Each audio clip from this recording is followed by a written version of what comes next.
Donc moi, sans plus tarder, j'aimerais vous présenter Sean Sasnick, directement de Crosspatch Studios, ici à Callender.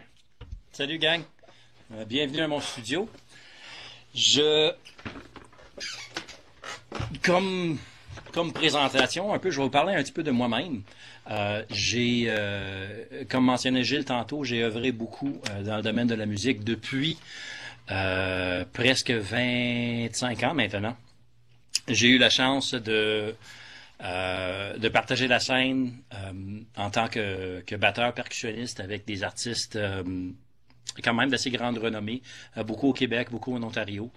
J'ai fait partie de la formation En Bref au début, puis j'ai fait de la tournée avec presque tous les artistes québécois assez connus. Et depuis presque 15 ans maintenant, j'ai aussi le plaisir d'œuvrer en studio. Donc j'ai commencé tout simplement, tout bonnement avec une petite 4-track digitale chez moi où j'ai commencé à gosser un petit peu pour voir comment ça marchait.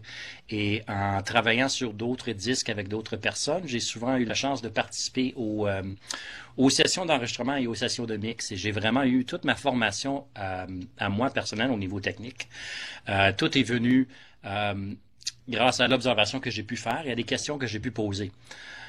En ayant dit ceci, excuse-moi, comme Gilles mentionnait tantôt, si vous avez des questions par rapport à n'importe quelle chose, soit que je suis en train de parler ou autre chose, questions plus spécifiques peut-être à l'enregistrement d'un instrument en particulier ou une technique en particulier, n'hésitez pas de m'arrêter.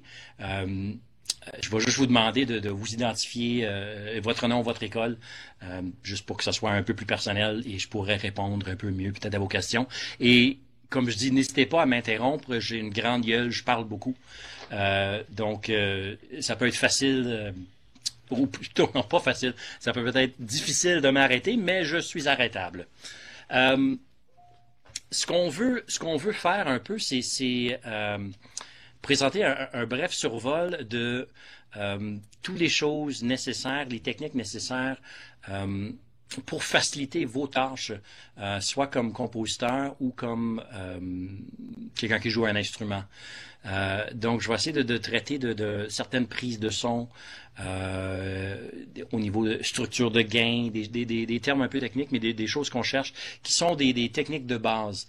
Et avec ça, vous allez être capable, essentiellement avec n'importe quel logiciel, n'importe quelle interface de son, que ce soit ou même n'importe quel ordinateur, que ce soit PC, Mac, sur un iPad ou autre tablette, ou même sur un téléphone, n'importe quoi. Il faut être capable d'enregistrer. Il y a des techniques de faire ça sur toutes ces choses-là. Et les choses de base que je veux transmettre vont être applicables à n'importe quelle de ces plateformes-là. L'enregistrement, la prise de son, c'est vrai que c'est un art. En autant que jouer un instrument, j'ai la chance de jouer non seulement des drums, des instruments de percussion, mais des guitares, et autres choses. Et faut aussi mettre autant d'heures sur cet équipement-là que sur nos instruments pour devenir plus pour être capable de maîtriser l'instrument. Et moi, je traite le studio comme un autre instrument. Donc, c'est vrai que c'est une place, il y a des outils, mais c'est un instrument, c'est quelque chose avec lequel on peut créer en bout de ligne. Et nos couleurs, au lieu que ce soit des accords ou des mélodies ou des rythmes, mais ça devient des couleurs, c'est plus des affaires sonores. C'est comment faire une certaine prise peut nous diriger dans une autre veine qu'on aurait peut-être pu penser au début. C'est vraiment une chance, c'est un endroit, un lieu très, très, très créatif. Donc oui, ça a l'air très technique, il y a beaucoup de choses, il y a beaucoup de composantes à un studio, mais c'est pas tout ça n'est pas nécessaire. Si on a un instrument, une voix, un micro et une façon de l'enregistrer, on est capable de faire n'importe quoi. il y a des différences évidemment, entre mon studio et ce que vous avez peut-être vous autres même. Il y en a qui enregistrent à partir de tablettes ou de laptops avec une petite carte de son, peut-être même un micro USB. Des grosses différences entre des studios maison et des studios professionnels. Moi, je suis vraiment entre les deux par le simple fait que c'est un studio professionnel, mais dans ma maison. À vrai dire, j'ai construit le studio puis j'ai mis une maison sur le top. Donc, c'est les priorités, on se comprend, là. Et en grande partie, la grosse différence, c'est l'accès à l'équipement et aussi la grosseur de la salle dans laquelle on peut travailler. C'est des choses qui sont très importantes. Moins important si on est en train d'enregistrer des vocales ou des guitares ou des choses comme ça. Là, on peut être dans une pièce un peu plus petit. Et ça marche quand même très, très, très bien. On n'a pas besoin de beaucoup d'espace parce qu'il n'y a pas énormément de... En termes acoustiques, il n'y a pas beaucoup d'air qui se fait déplacer. Quand on enregistre une batterie ou une cornemuse ou quelque chose qui était incroyablement fort côté volume, ça nous prend plus d'espace tout simplement pour que le son puisse se répandre de façon naturelle. Des équipements de base pour enregistrer, j'en ai parlé tantôt, évidemment un microphone, fil. Je pense que vous autres, vous avez accès à ceci, qui est la petite console Yamaha. Parce que ou quelque chose de semblable à ça, je pense, une petite interface quelconque, c'est en masse pour ce que vous avez besoin de faire à l'instant. Tous les composants sont là, des entrées. Il y a au niveau le 48 volts qui est du Phantom Power dont je vais vous en parler un petit peu plus tantôt. J'ai des volumes pour mixer un petit peu. Puis l'important, c'est d'être capable de passer de cette machine ici et de rentrer dans votre ordinateur, que ce soit via USB ou un port Firewire ou Thunderbolt aussi qui commence à prendre un peu plus de place dans le marché. Autre chose très utile, évidemment, ce serait une bonne paire d'écouteurs. Surtout quand on travaille tout seul, on ne peut pas nécessairement avoir des moniteurs parce que ça va créer un feedback ou il faut finir par enregistrer le son qui sort des moniteurs aussi. Donc, pour faire du tracking de la guitare ou peu importe l'instrument vraiment, une bonne paire d'écouteurs. Et quand on parle d'écouteurs fermés. Il y a vraiment deux différentes sortes d'écouteurs. Il y a des écouteurs fermés, c'est-à-dire que quand c'est sur l'oreille, ça bloque, il n'y a aucun son qui sort. Il y a des écouteurs qui sont considérés des écouteurs ouverts. Et ça, ce qui arrive, c'est que si n'importe quel son qui est dans l'écouteur, on est capable d'entendre ce qui se passe autour de nous autres. Ce qui est très pratique si on veut entendre ce qui se passe autour de nous autres, si on a besoin, si on attend un appel, je ne sais pas trop quoi. Mais pour enregistrer, on ne veut pas que le son qui sort des écouteurs, comme ce qui sortirait des haut-parleurs, rentrerait dans le micro. Donc, on veut éviter ça. Donc, une bonne paire d'écouteurs, un bon casque fermé, ou même des petits mini-buds aussi. Là. Ça aussi, ça peut très, très bien faire la job. Il n'y a aucun problème là.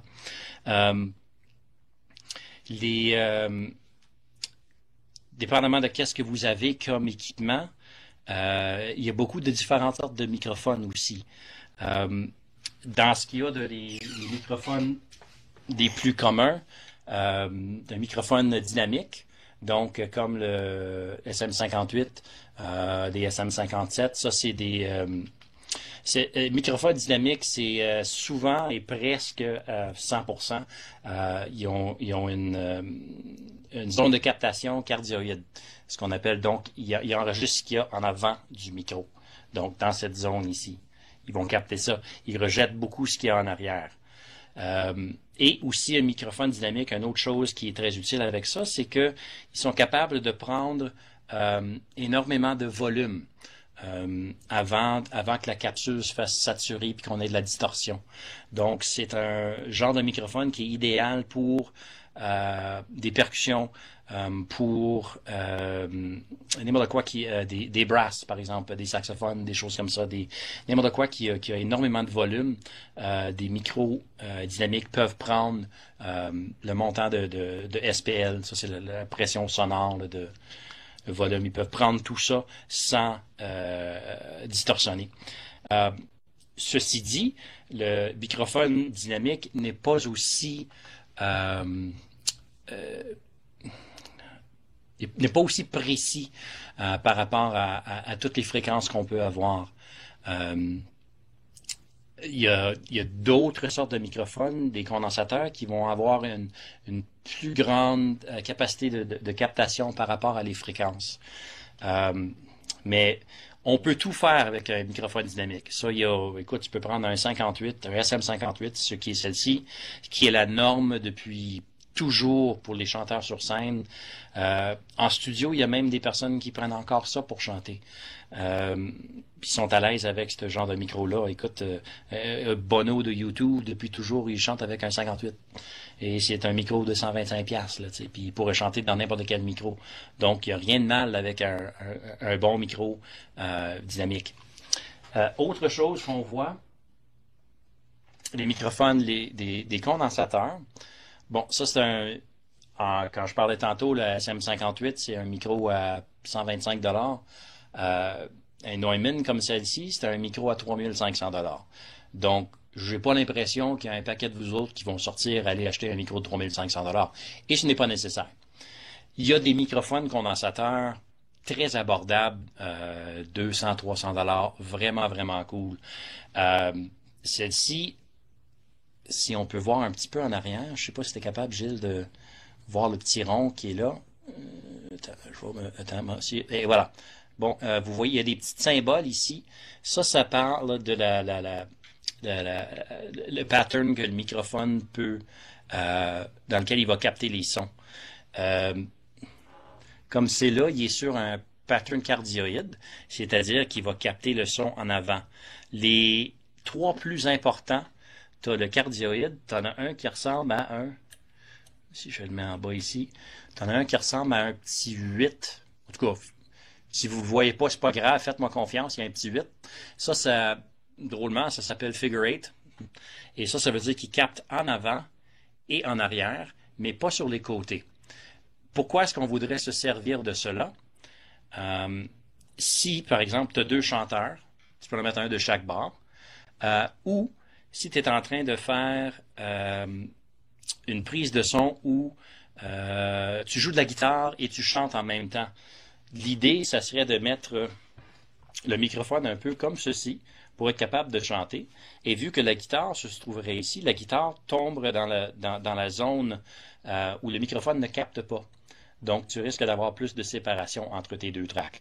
Chose qui ne s'applique pas directement à ce que vous allez faire vous autres, parce que si je ne me trompe pas, ceux qui fournissent les pistes au niveau composition, guitare, une track, ensuite piste par-dessus une autre track. Bon, OK, pour avoir la séparation.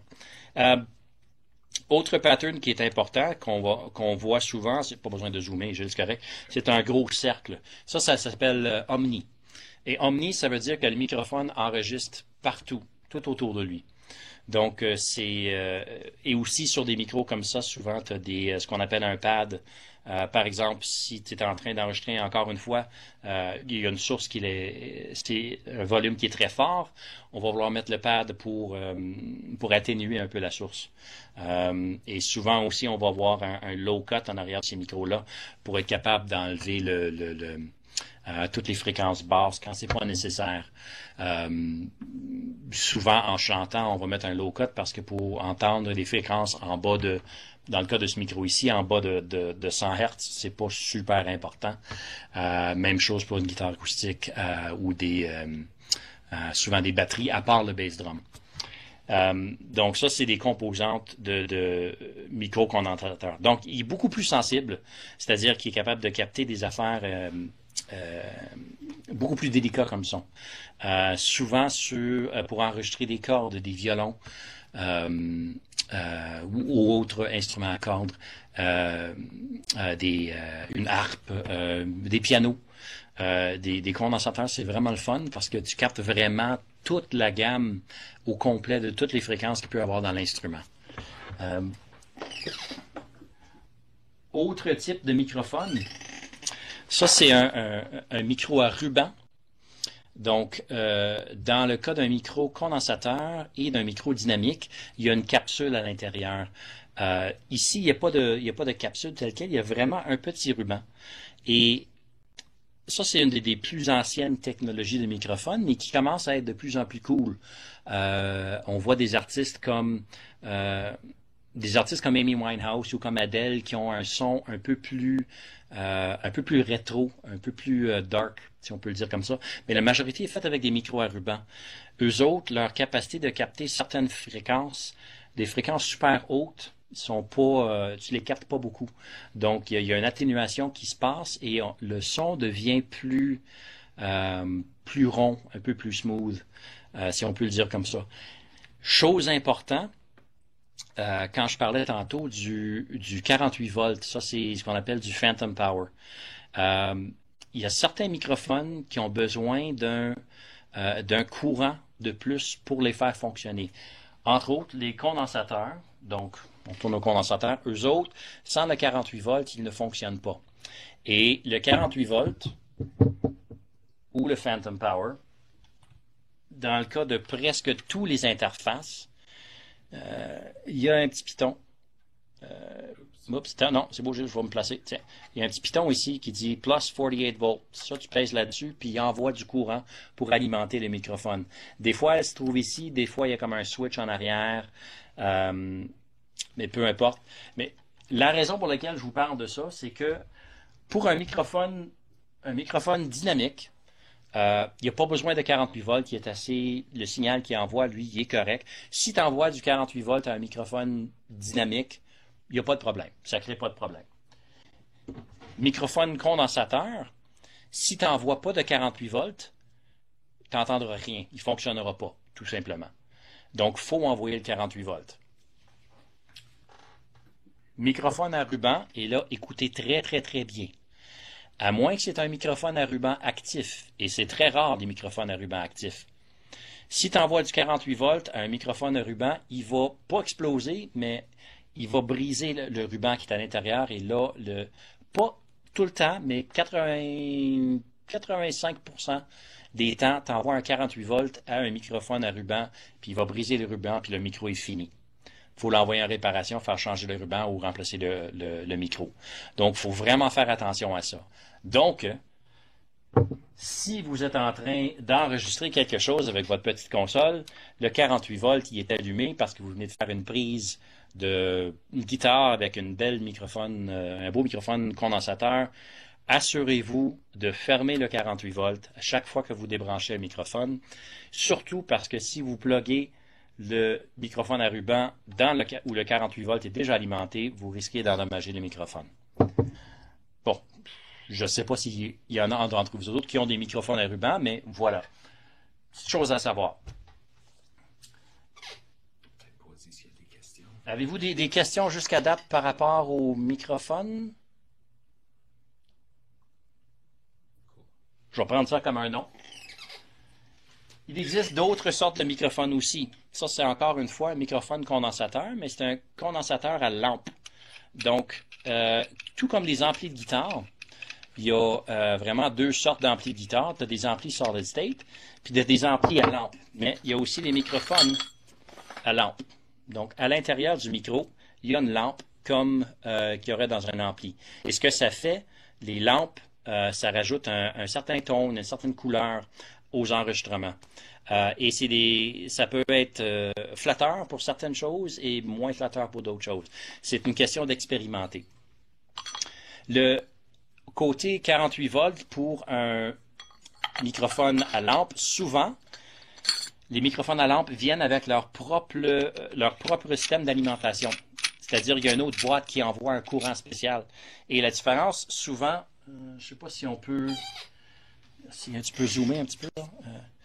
Bon, la majorité des microphones, eux autres, ils vont prendre une prise XLR, donc 3 pins comme ça.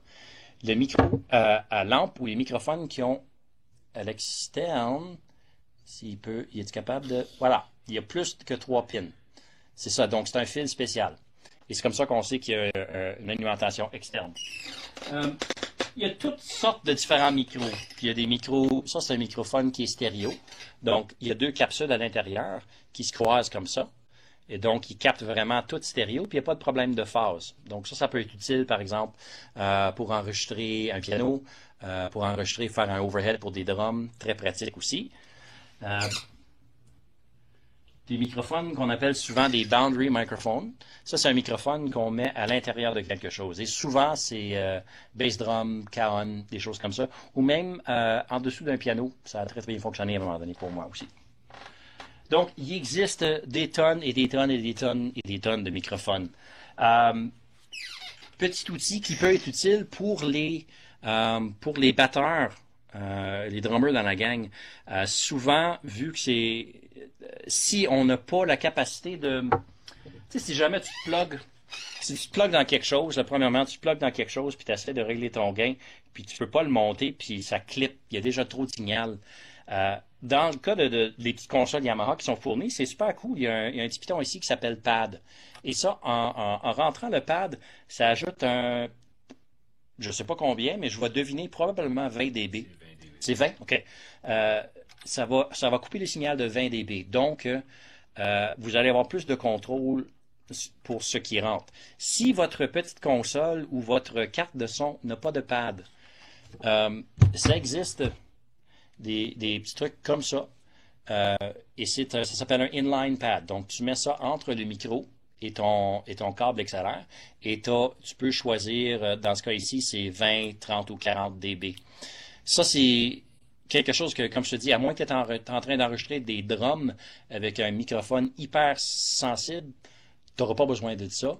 Mais si jamais vous rencontrez ce problème-là, où le signal qui rentre est trop fort pour la console, la carte de son, mais ça, vous pouvez acheter ça presque à n'importe quel magasin de musique. Puis je pense que je sais même pas si c'est 20$. C'est pas cher et c'est très utile. Question au sujet des micros? Quelque chose, non? Tout le monde a l'air... OK, parfait. Je vais continuer avec ma grande gueule. Autre chose qui peut être très utile, des boîtes directes. N'importe qui joue que ce soit la basse ou piano, souvent on va plugger dans une boîte directe. Et tout ce que ça fait, boîte directe, c'est que ça va convertir le signal d'un niveau d'instrument, donc ce qui sort d'un piano, ça va le convertir à signal de microphone. Donc tout simplement, on se connecterait, dans ce cas ici, c'est la prise à droite, et il va sortir de l'autre côté XLR pour rentrer dans la console. La majorité, ils ont un petit ground lift. Ça, c'est si jamais il y a comme un hum qui se passe en écoutant, vous entendez un hum. Le ground lift, souvent, ça va régler ça. Et on peut aussi, dans le cas d'une basse, une guitare basse, il y a un through. Donc, il y a un autre fil qui sort qui peut aller directement à un ampli aussi. Très pratique. Et dans le cas de la petite console Yamaha, il y a des entrées spécifiques pour des instruments. Donc, quand on voit souvent, tu vois-tu, il y a des petites photos ici en dessous des XLR, il y a un petit micro, ça c'est une entrée mic. Ça peut être une entrée mic ou une entrée d'instrument à l'intérieur. Donc ça veut dire qu'il fait déjà la conversion, puis dans ce cas ici, il faut juste pousser sur le petit piton guitare, puis ça devient, il fait la transformation que la boîte directe va faire. Donc, pas nécessaire si vous avez ça, mais si vous n'avez pas ça, une boîte directe peut toujours être utile. Puis encore une fois, ça se trouve à 25$. C'est pas des gros achats, là. Question, Sean? Oui! Oui, salut, Ryan Morissette de Kirkland Lake. Bonjour, Ryan Morissette de Kirkland Lake. Salut, premièrement, je suis un gros fan. Je suis désolé. Juste une petite question. C'est quoi la différence entre une boîte directe qui est active et passive? Ah, super. Quand on parlait de 48 volts tantôt, dans le cas d'une boîte directe passive, on peut penser un peu que c'est comme un micro dynamique. Donc, il n'y a pas besoin d'alimentation, il n'y a rien de besoin. La boîte directe active, lui, il faut envoyer du 48 volts. Donc, et ça s'envoie à partir de la console où il y a certaines boîtes directes, eux, qui ont une place pour, d'habitude, c'est des 9 volts à l'intérieur que tu peux envoyer. Il y a certaines écoles de pensée qui disent que, par exemple, avec une bass ou un instrument qui est actif, déjà qu'on ne devrait pas utiliser doubler des actives ou oui ou non. Mais, à mon expérience, il y a certains règlements que j'y crois pas. Donc, on peut utiliser, supposément, des boîtes directes actives seraient plus sensibles. Mais j'ai utilisé des boîtes directes actives et des boîtes directes passives sur le même instrument souvent et j'ai pas vraiment remarqué de différence, à part un petit peu plus de gain à ajuster. Mais c'est vraiment si t'es plugué dans une boîte directe puis il n'y a rien qui marche, vérifie. Il y a des chances que ça soit une boîte active et il faut envoyer du 48 volts à ce moment-là. Correct, Ryan? Merci beaucoup. Yes, sir.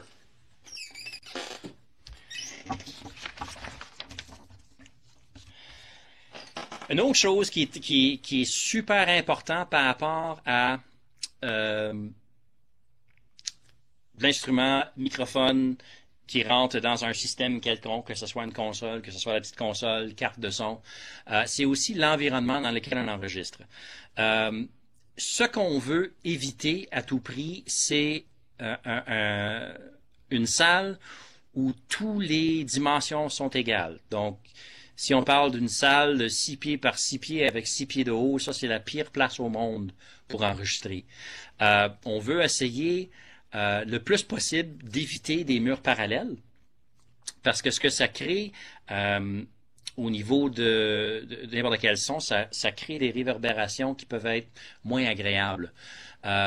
Donc, c'est pas tout le temps nécessaire d'être dans un endroit de studio parfait. On peut faire des excellents enregistrements dans une chambre à coucher, dans un salon, même dans une salle de classe. C'est possible. C'est juste pour mettre des choses en notre faveur. Moi, ici, il y a des panneaux exprès, comme tu peux voir, là, il y a des panneaux rouges sur le mur, là. Il y a aussi les panneaux, et où ma main, là? Il est là. Ça, c'est un autre genre de panneau, ça. Et par-dessus, moi aussi, tu peux te faire un... Ah! Ça, c'est un autre panneau par-dessus moi. Bon, l'idée avec tout ça, et même dans le cas de mon studio à moi, les murs sont pas parallèles. J'ai des coins qui sont à des différents angles. Et j'ai les panneaux qui sont construits, il y a des rideaux. Et l'idée derrière tout ça, c'est d'être capable de briser tout ce qui est les réverbérations, les surfaces directes l'un à l'autre. Chose qu'on peut faire très, très, très facilement avec un duvet, avec des sacs de couchage, avec un couch, avec une chaise, vraiment avec n'importe quoi. La minute qu'on introduit des choses dans notre salle qui brisent les lignes droites, on est en train d'améliorer sa capacité comme instrument, parce que veux pas, la salle dans laquelle on enregistre est un peu comme un instrument. Le son de la salle va s'intégrer dans les micros aussi. Donc, mais on veut pas que ça soit complètement mort, comme ils disent. On veut quand même garder un petit peu de lively dans les choses pour pas que ça sonne trop étouffé. Donc, dans mon cas, moi, j'ai laissé certaines surfaces. Il y a des surfaces qui sont juste du gyprock bien ordinaire. Et ça, c'est pour garder un petit côté moins mort, si on veut, là-dedans. T'es en train de regarder un peu autour. Ouais, tu sais, j'ai des panneaux rouges. Regarde, ça, c'est parfait. Des panneaux rouges sur le côté qui vous montrent en haut. Mais de l'autre côté, en haut, si tu vois à l'autre mur, spin, spin, spin, spin, spin. Continue. Oh, t'es allé trop loin. Ah, OK, retourne. Caméraman Gilles en formation. L'autre côté, par-dessus les panneaux, il n'y a rien. Donc, si je parle de ici. Ici, il n'y a rien. L'idée en ayant du rouge sur l'autre côté, ça absorbe les waves qui pourraient se propager, mais ça garde quand même une surface où il peut avoir certaines réflexions qui peuvent être agréables. Et vu que ma salle ici, elle n'est pas énorme, elle fait environ 11 pieds par 24 avec 10 pieds de hauteur, donc j'ai évité le fameux 10 par 10 par 10, whatever, j'ai évité ce cube-là. Euh, Elle n'est pas énorme, mais j'ai quand même des assez bonnes réverbérations pour être capable d'enregistrer des drums et pour une salle, c'est une salle qui a de l'allure. Le truc, c'était vraiment de me promener dans la salle et de voir où l'instrument sonnait le mieux à mes oreilles.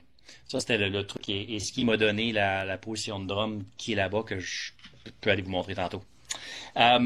Donc, des trucs, surtout en faisant une prise de voix, si on veut chanter ou une prise de guitare. Il y en a qui vont mettre. Voilà. Bon, moi j'ai un petit panneau amovible ici. Ça c'est un foam acoustique, de prime acoustique qui s'achète que j'ai collé tout simplement sur une restant de pancarte d'élection.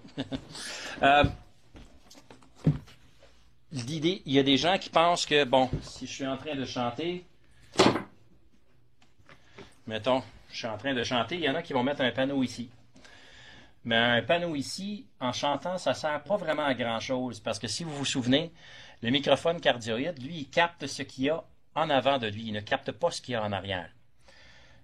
Donc, ce qu'on veut faire, c'est le contraire. On aimerait... Peux-tu juste le tenir derrière moi? Tu es capable de... Ah, je vais me spinner, regarde. Ce qu'on voudrait faire, ce serait le contraire.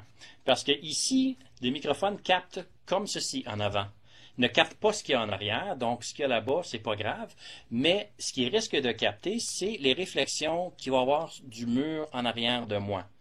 Donc ça peut rentrer dans le microphone. Mais avec un panneau comme ça, ou comme je te dis, un duvet tout simplement accroché sur un stand de microphone, ou même dos à une garde-robe ouverte avec des vêtements dedans. Ça fait le job très, très, très bien. Il n'y a pas besoin d'être plus scientifique que ça. À moins qu'on cherche à avoir la réverbération naturelle de la salle, des petits trucs comme ça, c'est quand même très, très utile. Oui, il y a certaines compagnies qui fabriquent un genre de petit panneau qui va aller autour du micro, là, mais tant qu'à moi, ça, c'est... Tu pourrais facilement mettre 100$ ailleurs que là. Tout le temps éviter, ça serait d'enregistrer dans le plein milieu de la salle. Parce que c'est là où, et surtout quand c'est une salle carrée, au plein milieu de la salle, c'est là où tu as vraiment toutes les réflexions, toutes les réverbérations, ils vont tous finir là. Fait que n'enregistrez jamais à côté de Gilles. Fait qu'à éviter le centre de la salle. Mais sinon, écoute, c'est en se promenant dans la salle, c'est vraiment la meilleure façon de voir où est-ce qu'on peut trouver quelles seraient les meilleures places pour un certain son.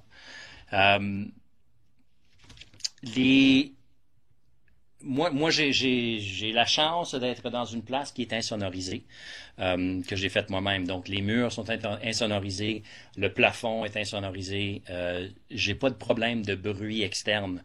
Mais ce qui est peut-être pas le cas pour certains d'entre vous.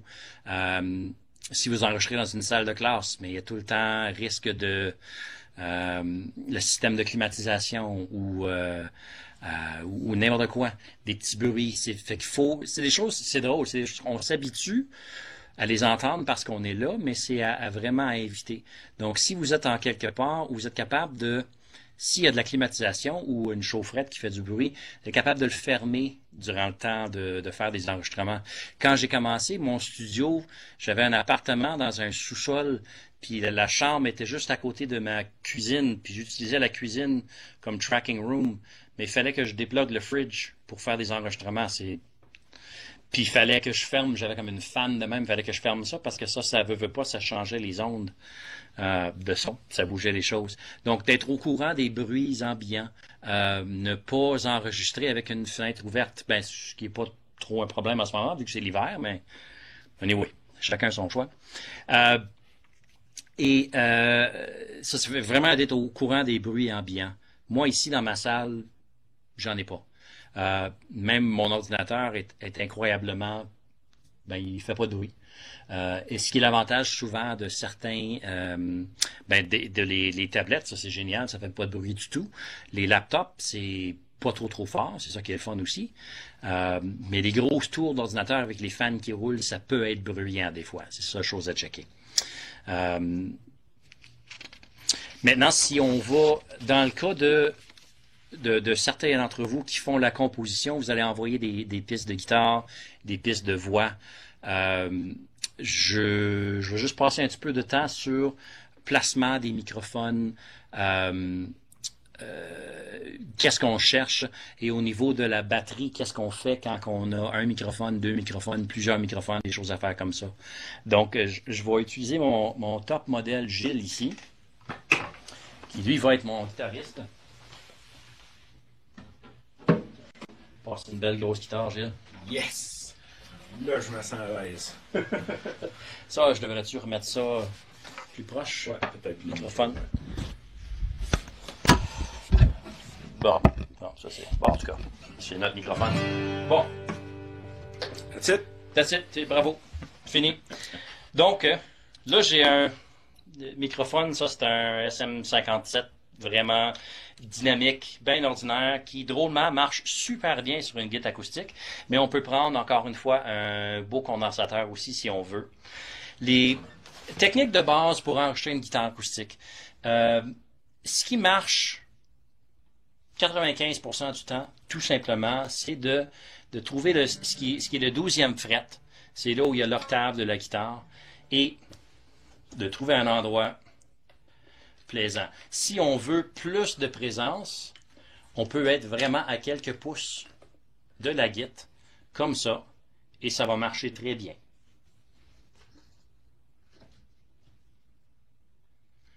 Ça va faire une prise de son de guitare qui va marcher avec n'importe quoi, que ce soit avec un 57 ou avec un microphone qui est beaucoup plus cher.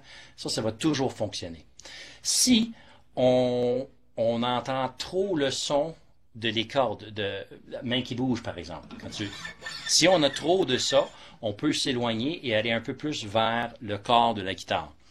La pire place à enregistrer une guitare acoustique, c'est le trou.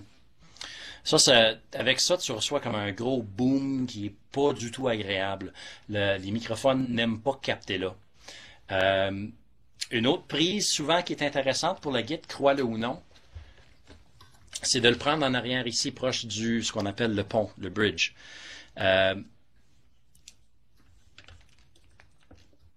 Avec ça, on capte plus de bottom de la guitare, un peu moins de l'attaque, mais ça peut être quand même très utile. Si vous avez deux microphones, d'en placer un ici, à la région du 12e fret, et un comme ça peut vous donner un son assez impressionnant, et vous pouvez même les panner pour vous donner un son stéréo qui est quand même super le fun aussi.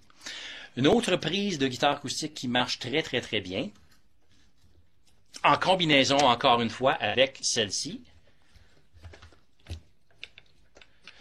Bon, je retourne à mon 12e fret. Interlude. Soundtrack de Gilles, merci. Parce que nous autres, quand on écoute des guitares acoustiques, on les écoute de où on est. Donc, on sait qu'une guitare, elle sonne d'une certaine façon là. Fait qu'une prise qui est super le fun. Je sais pas si on va le voir. Si je vais le descendre un tout petit peu. Mais vraiment, comme ça. Par-dessus l'épaule. Donc là, ici, on est par-dessus l'épaule de Gilles en faisant face en bas avec la guitare et celle-là. Ça vous donne un peu prise un peu plus un peu plus de room, donc un peu plus la guitare comme on l'entendrait normalement nous autres avec nos oreilles. Et celle-ci va vous donner une précision de plus.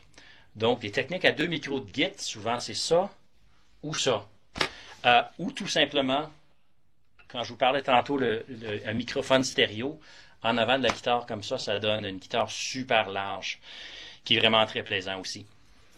Tout dépendamment de qu'est-ce qu'il va y avoir dans le mix final. Des fois, il faut penser à ça, mais pour ce que vous faites, c'est pas super important, mais une fois rendu au studio pour les vraies prises, pour voir, si c'est une track où il y a 12 différentes prises de guitare, 12 différentes tracks de guitare, pas nécessaire de prendre tout le monde en stéréo.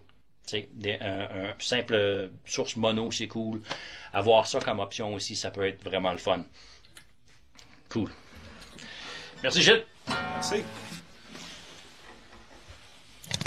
Question. Oui, s'il te plaît. Joël Joseph de Franco-Cité. Bonjour, Joël. Est-ce mieux enregistrer par un mic ou direct box? Alors, ben, ce qui est le plus simple, c'est DirectBox. OK. Mais côté sonore, si tu veux vraiment, si on parle vraiment de guitare acoustique ici, guitare acoustique, Ouais. à moins que la guitare elle a un pick-up qui a un micro à l'intérieur, c'est la majorité des guitares acoustiques. Le pick-up va être dans le bridge, il va y avoir comme un petit piezo là-dessus, puis ça sonne zing-zing pas mal. Il y en a d'autres que des pick-up magnétiques comme ça c'est un peu plus réel côté sonore. Mais pour enregistrer le vrai son d'une guitare, mic c'est toujours plus vrai. C'est plus, ça sonne plus comme ça et moins comme zing. Ceci dit, c'est pas une mauvaise idée d'enregistrer les deux. Parce que tu peux tout le temps avoir, peut-être le petit signal du piezo ou du pick-up magnétique peut te permettre par après de rajouter certaines fréquences que tu capterais peut-être pas avec les microphones.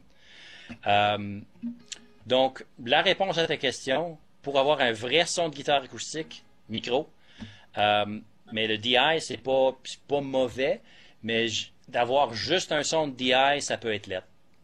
À moins que tu aies vraiment un système avec un microphone à l'intérieur. Il y a certaines guitares qui viennent avec, tu peux faire un blend entre le micro puis le pick-up. Mais ça, tout va dépendre de l'instrument. Mais dans le fond, utilise tes oreilles. Si pour toi, le son du pick-up donne plus ce que tu essaies d'avoir en bout de ligne, il n'y a pas vraiment de règlement comme ça qui dit non, absolument, il ne faut pas le faire. Mais le son plus naturel vient toujours du microphone. OK, merci. Plaisir.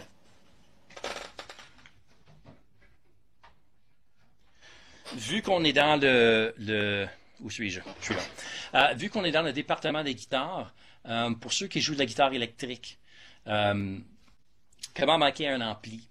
Ça, c'est souvent... Il y a certains trucs.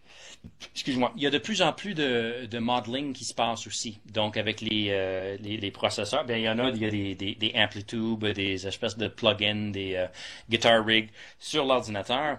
Mais il y a aussi les pods qui sont des simulateurs d'ampli. Ça facilite nos vies beaucoup, beaucoup, beaucoup. Mais pour micer un vrai ampli, il y a certaines techniques qu'il faut garder en ligne de compte, garder en tête. On a dessus, je pense que ton preset de jasage, il est là, parfait. Donc,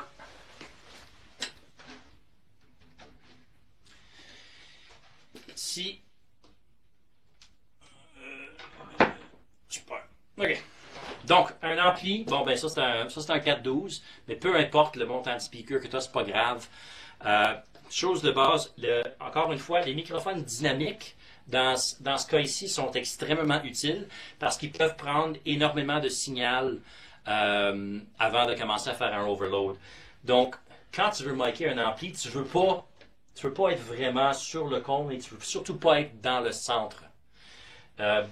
Idéal, c'est juste ce qu'on appelle off-center un petit peu. Puis si tu peux te mettre à... Bon, celui-ci, il n'y a pas de grille en avant, ça fait que c'est un peu difficile de voir. Mais s'il y avait une grille, moi, j'étais à comme 2 pouces de la grille. Ça fonctionne très, très, très bien. Tu peux même le coller contre la grille si tu veux plus de présence. Plus que tu vas être proche du haut-parleur, plus que le son va être dans la face, comme on dit. Les autres microphones qui sont vraiment excellents pour des amplis de guitare, c'est des microphones à ruban, comme je parlais tantôt, parce qu'eux autres, ils vont couper les petites fréquences en haute, le tone maringouin, là, souvent si on a trop de distorsion, des choses comme ça, ça va adoucir un peu ça, sans enlever l'impact, le punch de la patente. Et on peut aussi le capter avec 2 différents microphones. Et il y a 2 façons de faire ça. Si par exemple, on capte avec un microphone dynamique et un condensateur, encore une fois, l'idéal, il y a 2 façons de faire ça. Soit qu'on les met, les capsules des 2 microphones, les plus proches possibles l'un de l'autre. Dans ce cas ici, je le tracerai un peu pour ne pas être au centre. le plus possible l'un de l'autre pour éviter ce qu'on appelle des problèmes de phase. Les problèmes de phase, c'est, si vous connaissez un peu là, les pédales de guitare, les phaser pedals, ça fait comme un genre de...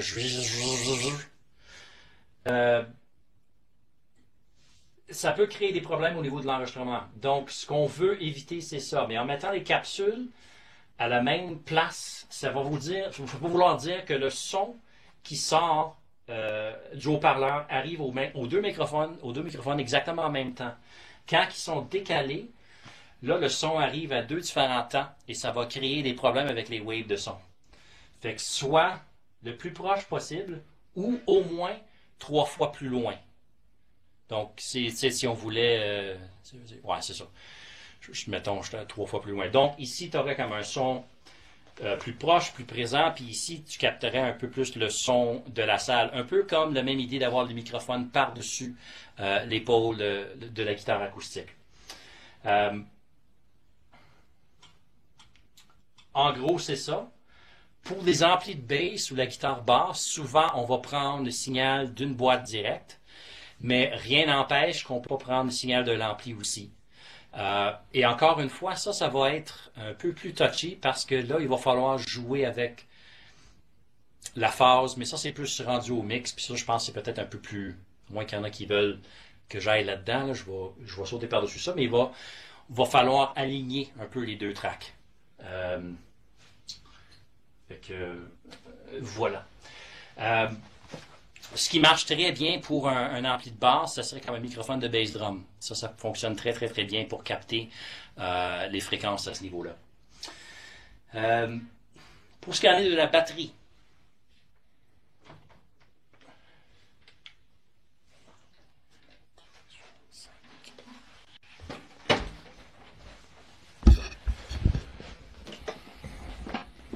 faire un petit shuffle ici. Je pense que c'est bon ça, j'ai cru. Donc, la batterie, effectivement, c'est comme un paquet d'instruments tout mis ensemble, mais il faut le traiter comme un instrument. Et souvent dans le cas que si vous avez juste un microphone ou 2 microphones ou 3 microphones, pour être capable d'enregistrer ça, pour que ça ait de l'allure, au lieu de mettre des micros sur toutes les choses, il y a certaines techniques et certaines choses qu'il faut respecter. Si on a un seul microphone, par exemple, on va prendre celle-ci. Ça, c'est un condensateur pas trop cher, qui marche super bien. Ce qu'on va vouloir faire pour essayer d'avoir l'image au complet de la batterie, c'est de, premièrement, réfléchir. Au niveau des sons de la batterie, il y a certains instruments qui sont plus forts que d'autres. Et là, d'instruments, là, je parle des morceaux individuels. Donc, c'est sûr que les cymbales et le snare sont beaucoup plus forts en volume que les toms et le kick. Ça, c'est juste comme ça. Donc, ce qu'on veut être capable de faire, c'est de trouver un endroit où on peut placer le microphone pour être capable de capter les choses d'une façon plus ou moins égale.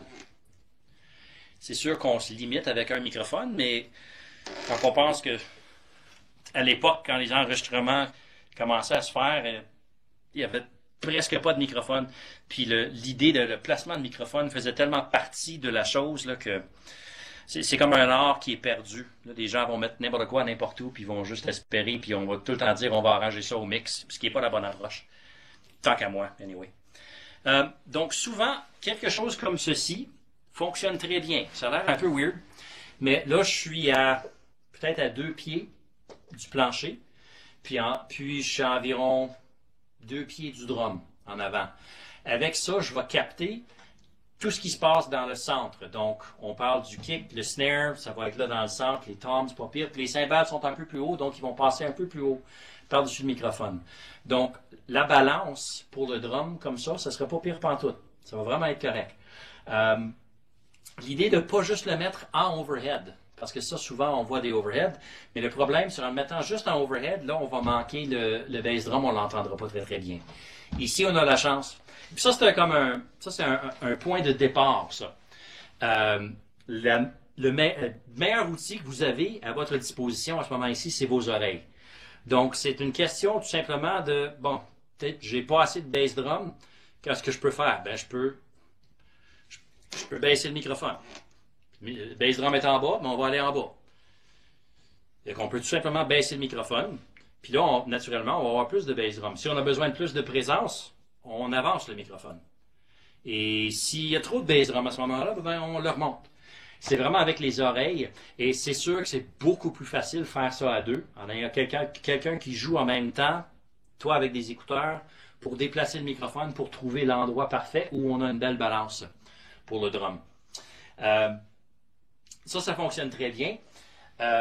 On peut faire la même chose de l'autre côté aussi, sauf que ça finit par être dans le chemin des fois pour les batteurs. Donc, souvent en avant, c'est un bon choix.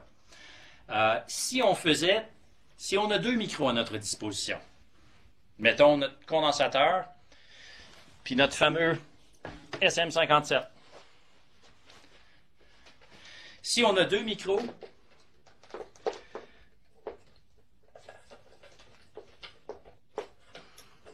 un proche du bass drum, que ce soit à l'extérieur, à l'intérieur, et à ce moment-là, là, le overhead peut devenir un overhead encore une fois.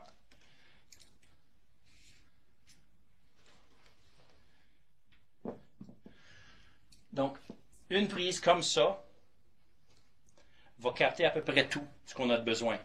On va avoir le bottom qui vient du kick, qu'on va avoir un contrôle séparé, et aussi avec un condensateur par-dessus en cardioïde qui va capter l'ensemble de tout ce qu'il y a par-dessus, donc les cymbales, les pots. Ça fonctionne très, très, très bien à 2 micros. Et encore une fois, c'est les oreilles qui priment. On peut mettre ce micro-là à l'intérieur ou pas. Et là, je prends un 57 parce que c'est ça qu'il y avait sur le stand. Mais un 57 sur le bass drum, ça marche très bien. Tous les disques de Van Halen, le son de bass drum, c'est un 57, crois-le ou non. Si on avait l'autre micro, des micros comme ceux-là, que je montre, ça c'est un micro fait exprès pour le bass drum. Donc, tu n'as pas besoin de stand. Tu plugues un fil dedans. Fini. Pas de problème. Puis lui, il fait sa job comme ça. C'est un micro condensateur. Donc, ça prend du Phantom lui aussi. Question? Oui, vas-y. Oui, Kirkland Lake encore. Juste au niveau du kick, il y en a qui disent de mettre des oreillers du foam dans le kick. Il y en a qui disent non. Qu'est-ce que tu suggères, toi? Ça va tout dépendre de la style de chanson et de qu'est-ce qu'on veut comme produit final. C'est sûr que si tu es en train de faire un album jazz, de mettre un couch dans le kick, c'est peut-être pas la meilleure idée au monde. Mais moi, ce que je trouve, ce qui marche le mieux et ce qui est le plus polyvalent, j'ai un petit morceau de matériel.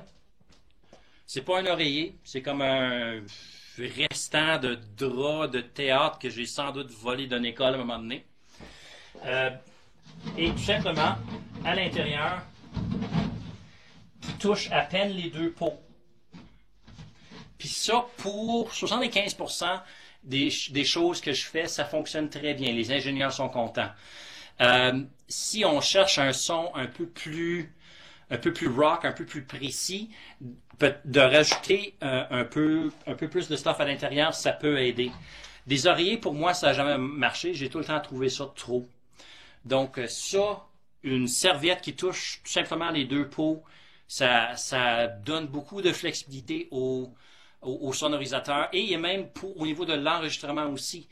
Ça dépend encore une fois, qu'est-ce qu'on cherche. Plus qu'on met de stuff dans le bass drum, plus que le bass drum va sonner mort, qu'il n'y aura pas de tone. J'oserais même pas vous faire une démonstration avec ce micro-là, mais minimum, quelque chose qui touche les 2 pots, c'est un bon point de départ, t'es safe à ce moment-là. C'est cool? Excellent, merci. OK, cool. Autre technique, vu qu'on est là-dessus, c'est l'inverse. C'est de faire ceci. Ça aussi, ça marche très bien. Ça agit un peu comme ce qu'on appellerait un gate. Donc, quand on frappe le bass drum, ça fait bouger le petit morceau de matériel, puis il revient, puis il retouche. Donc, la note est un peu plus longue. T'as moins l'espèce de punch d'un drum rock, mais ça peut fonctionner très bien aussi. Et il y en a que souvent en studio, ils vont carrément enlever la peau en avant, puis ils vont bâtir un genre de petit tunnel comme ça, pour être capable d'isoler le bass drum encore plus. Mais, écoute, il y a tellement de façons de faire qu'il n'y a pas de bonne ou de mauvaise réponse à cette question-là. Comme je te dis, ça dépend tout juste de qu'est-ce que tu cherches comme son, c'est quoi le produit final. Tu sais, un album jazz avec un bass drum bourré, ça sert à rien. Mais une tune rock avec un bass drum full ouvert, c'est un peu tough. Tu sais, il y a des petits strips de felt aussi qui marchent très très très bien. Trou, pas de trou, ça change énormément le son. Mais non seulement est-ce que ça change le son, mais ça change la technique de frappe pour le batteur aussi. Parce que l'air n'a pas de façon de se sauver. Donc, souvent, on va frapper avec la pédale, puis on va frapper 2 fois avec ça. Il va y avoir comme un rebond un peu weird. Si on est dans une position où on va faire du close miking, position de guide.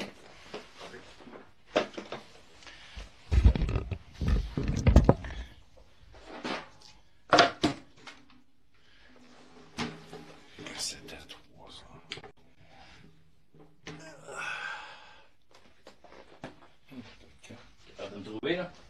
2. Ouais, 2.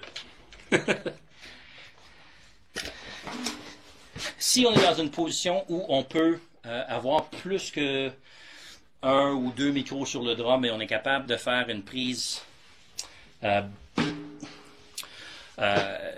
qu'on appelle du close miking. Ce qu'on veut viser au niveau de la batterie, et encore une fois avec des micros dynamiques, c'est quelque chose qui ressemble à ceci. Donc, ce qu'on fait... Est-ce qu'on voit le micro? Oui, parfait, excellent. C'est environ la distance de 2 pouces entre la peau puis le micro. Ça fonctionne très bien. Et tout simplement, en bougeant le micro ici, ou comme ça, on change le ton du drum. Plus on est proche du bord, plus qu'on va avoir l'espèce de ring. Plus qu'on vise le centre, plus qu'on va entendre l'attaque du drum. Autre chose importante, au niveau d'une caisse claire, d'un snare, quand on est en train de... Il y en a qui vont faire des prises avec un micro par-dessus et un micro en dessous pour les chaînes. On va faire semblant qui est à l'envers. Est-ce qu'on voit les chaînes? Oui. Vous voyez les chaînes? Donc, s'il y a un micro à placer en dessous du drum, on va viser les chaînes comme ça. Très important, si on enregistre ces 2 choses-là, il faut absolument inverser la phase sur un des micros et 99% du temps, c'est le micro qui est en dessous. Sinon, ça va être très facile à entendre et ça va sonner très, très, très mince. Et la seconde que vous inversez la phase, il y a certaines consoles qui ont la capacité il y a un piton pour la phase, ça va avoir l'air comme oui, exactement. Ou des fois juste un cercle avec une petite ligne à travers. Là, tu vas voir toutes tes fréquences, toute ta rondeur va revenir.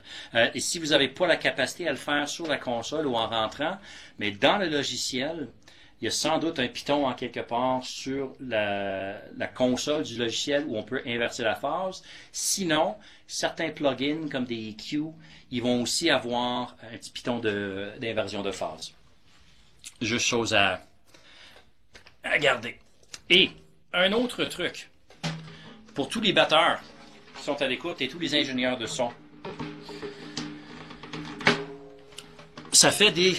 comme batteur, ça fait des années que je me bats, non pas que je me bats, mais que je deal avec des gars de son qui disent qu'il y a trop de ring, il y a trop de résonance dans le drum, il y a trop de ci, il y a trop de ça. Mais, le merveilleux produit s'appelle du Moon Gel, un genre de patente gluant bleu, là, vraiment pas cool, qu'on peut mettre sur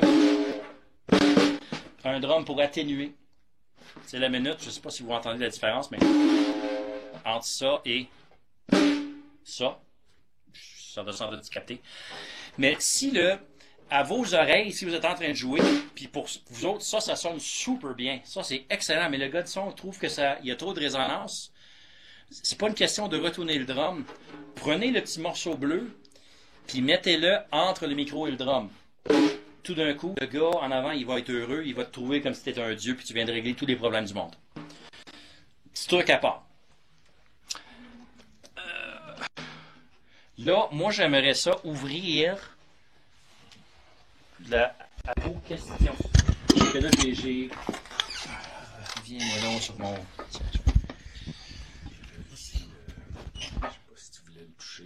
Oui, l'écran, c'est vrai. Oh oui. Structure de gain. Vite fait avant d'ouvrir les questions. Une des affaires plus importantes, des plus importantes choses que vous allez faire, c'est de comprendre structure de gain. Sur une console, comme la petite chose que vous avez, il y a sans doute ici, oui, voilà, il y a le piton en haut ici, ça c'est le gain. Donc ça, c'est pour ajuster le signal du micro qui entre. Et en bas, soit que vous avez un fader ou vous avez un autre piton ici, puis c'est l'équivalent du fader. Donc, ce qu'il faut faire, c'est de s'assurer qu'il y a un signal adéquat qui rentre avec le microphone et avec le gain, et ensuite de le monter ici par après. Ça donne absolument rien d'avoir le gain super bas puis de ça cranker au fond. Ça, côté structure de gain, ça marchera pas et ça va vous donner des problèmes au fur et à mesure que vous avancez dans vos mix. Donc, ce qu'on cherche au niveau du gain, puis là, je pense que tu as un shot de mon écran, je pense. Mon écran est 4, oui. Donc, et voilà, mon écran. Donc, ça, c'est le logiciel avec lequel je travaille. Moi, je travaille avec Sonor. Et comme vous pouvez voir, si je parle dans le micro, vous voyez la petite ligne ici qui monte, là.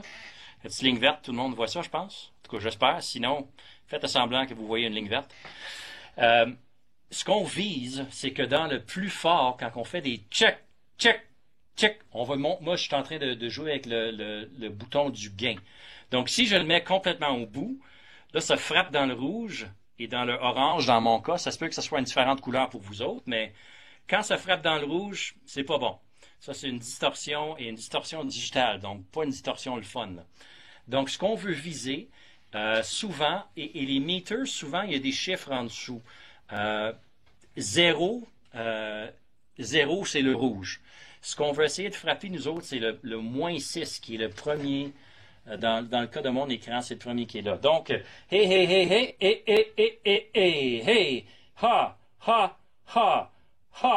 hey, ha. Là, je trouve un endroit que j'ai quand même pas mal de signal et de temps en temps, ça dépasse le -6 pour être dans le orange ou le jaune, tout dépendamment de votre logiciel. Et ça, c'est safe.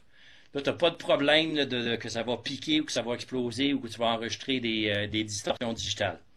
Donc, et à ce moment-là, une fois que ça c'est réglé, là, en montant le fader, vous êtes capable de placer dans votre mix votre écoute, mais au moins vous allez savoir que vous avez un bon signal qui rentre. Et surtout, les logiciels maintenant, on enregistre presque tout en 24 bits, donc il ne faut pas s'inquiéter d'aller trop fort. Dans le temps que le monde enregistrait en 16 bits, pourquoi je parle dans le micro? Dans le fond, quand le monde enregistrait en 16 bits, il fallait être plus... fallait mettre le plus de signal possible avant la distorsion, mais c'est plus le cas avec le 24 bits parce qu'il enregistre beaucoup plus d'informations. Donc, on peut enregistrer un plus bas volume sans perdre de la qualité sonore. Merci, Guy. Là, je vais vous ouvrir ça à des questions. N'hésitez pas, go, je suis là, posez-moi, whatever. Ça, vous savez que la composante d'accompagnement des paroles se fait en l'instant, mais celui instrumental s'en vient dans quelques semaines, puis je pense que c'est surtout là que vous allez avoir des questions. Donc, si on peut parler de logiciel, on peut parler d'interface, on peut parler de microphone, est-ce que vous avez des questions quelconques? J'ai une question. Oui. Rachel Barber de l'Odyssée. Hello, North Bay. Est-ce que tu pourrais parler de EQ pour les vocales? Oui. EQ pour les vocales. Idéalement, si on n'a pas une grosse sélection de microphones pour essayer, pour voir qu'est-ce qui marche mieux avec certaines voix, règle de base, un low cut, c'est tout le temps utile. Par low cut, je veux dire d'être capable de couper tout ce qu'il y a en bas de environ 80 Hz, 75 Hz, dans ce coin-là. Parce que toutes ces fréquences-là, le gros oomph, surtout beaucoup plus pour les voix de femmes, parce que les voix de femmes, ils ont souvent beaucoup moins de basses que les voix d'hommes. C'est juste qu'on est bâti de même, puis that's it. Et ce qui peut aider souvent les voix aussi, et là, ça va dépendre d'où est-ce que vous enregistrez. Parce qu'il y a quand même, il va y avoir certaines fréquences résonantes dans certaines salles. Moi, dans mon cas à moi, je sais que dans ma salle, au niveau de fréquence de 400, il y a comme un petit boost qui est normal dans cette salle ici. Fait que moi, je fais tout le temps une petite coupure à 400. Mais il va y avoir quelque chose dans ces mids-là, dans ces low mids-là. Et la meilleure façon de le faire, c'est tout simplement... Oh. Allô? Il y en a qui vont décrocher. OK, bye. Celui qui est parti, bye. Si on avait un... Peux-tu remettre sur mon écran? Absolument. Done deal. OK. Bon, si on voit ici, j'ai comme un EQ ici, là. Vous voyez mon EQ. Ce qu'on peut faire, c'est sur l'écran, si vous avez sur la console en rentrant un EQ excellent, mais si vous ne l'avez pas, une fois que la piste est enregistrée, on peut carrément prendre certaines fréquences et de les bouger. Donc, en réécoutant, juste de booster quelque chose vraiment ridicule comme ça, puis à un moment donné, vous allez entendre une fréquence qui va être super forte et vraiment désagréable. Et à ce moment-là, quand vous êtes là, tout simplement de la baisser un peu. C'est toujours mieux de couper que de booster. Juste côté sonore, ça fonctionne tout le temps beaucoup mieux. Et genre un low cut, tu pourrais tout le temps mettre un... Bon, je sais pas ça que je veux, ouais. Donc, un low cut que tu peux sélectionner à la fréquence que tu veux. Souvent, quelque chose comme ça, il va y avoir quelque chose dans les mids, souvent à couper. Et si c'est une prise de voix où il y a beaucoup de ce qu'on appelle la sibilance, donc beaucoup des choses comme ça, ça se trouve à être dans les d'habitude entre 4000 et 7000. Il y a comme une petite place où il va y avoir comme trop de S. Et ça, on peut le faire avec un EQ en le touchant ou avec un autre logiciel qui s'appelle un DSer. Mais règle de base, règle générale, un low cut sur les voix, c'est un bon départ. Et s'il y a une fréquence qui est un peu achalant, de le chercher comme ça, puis de le baisser un peu, puis ça va faciliter la tâche en bout de ligne. Correct? OK, merci. Plaisir. Une question de Oui. Jean Vanier. Je m'appelle Kian. Oui, Kian. Dépendant, c'est pour la guitare électrique, dépendant quel pick-up tu as, comme il y a des EMG, des Seymour Duncan, est-ce que ça peut affecter le recording? Ça va l'affecter dans le sens que ça veut pas que ce soit des EMG, Seymour Duncan, Single Coil, Humbucker, whatever. C'est tout simplement un différent son. La chose qu'il faut faire attention souvent, c'est que les single coils ont tendance à être noisy. Il va y avoir des buzz, des affaires. Des fois, quand on peut tout simplement se tasser de notre écran, puis ça va aller mieux. Ça va affecter dans le son, tout simplement dans le sens que ça va être un différent son d'un pick-up à l'autre. Il n'y en a pas un qui est meilleur que l'autre, c'est tout simplement une différente couleur. OK. Merci. OK, pas de trouble. Est-ce qu'on a d'autres questions?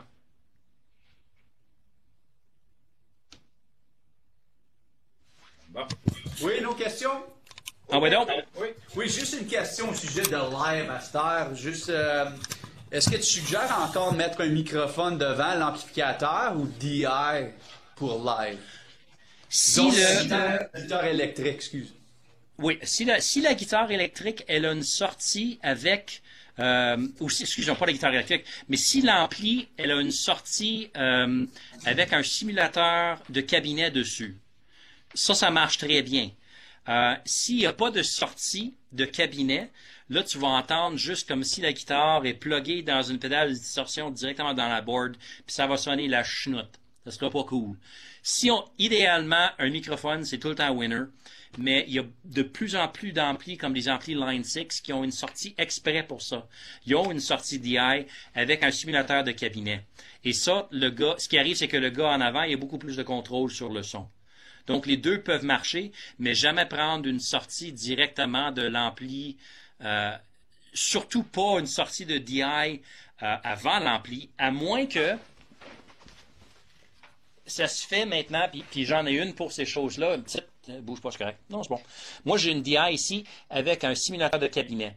Donc ça, je peux mettre ça après, mettons une pédale de distorsion ou un simulateur de tête d'ampli, puis j'allume le simulateur de cabinet et ça fait la même job que certains amplis qui ont déjà cette sortie-là de disponible. C'est beau? Bro. D'autres questions? Puis juste à vous, si je peux, je vous laisse savoir que je vais être, à travers le site de eStudio, je vais être rejoignable. Donc, si vous êtes en train d'enregistrer quelque chose, vous avez des questions, envoyez-moi des messages. Puis ça va me faire plaisir de vous répondre. Je peux pas tout couvrir à ce moment-là, puis je peux pas prévoir non plus les défis que vous allez avoir, mais ça va me faire plaisir d'être votre sounding board si vous avez besoin de moi. Là, je disparais pas après aujourd'hui. Je vais tout le temps être là pour vous autres. Fun. D'autres questions? Commentaires?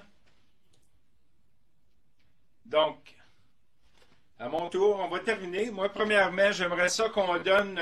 enlevez vos microphones de sourdine. Je veux donner une bonne main d'applaudissement pour Sean.